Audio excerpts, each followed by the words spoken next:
three things that can manifest. Number one is prayer as the connection line.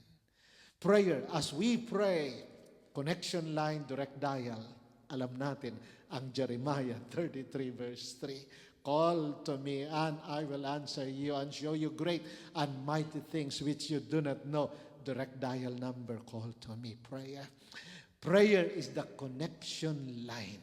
As we continue to pray, the connection line is activated. If you don't pray, not activated. I always travel Tel Aviv to Jerusalem. I have observed merong escalator, mga escalator doon na pag hindi mo inapakan, hindi gagalaw.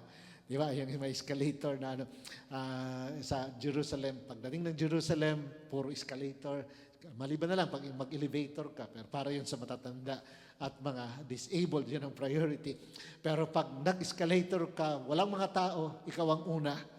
Pag hindi mo inapakan, hindi gagalaw yung escalator. Pero pag inapakan, gagalaw na siya. Ganon din naman ang prayer. Pag hindi tayo nag-pray, walang connection line. Hindi aandar ang connection. Pag nag-pray tayo, activated agad. Yung mga angels sa kalangitan, connect. May nagpipray doon sa Tel Aviv. Connect.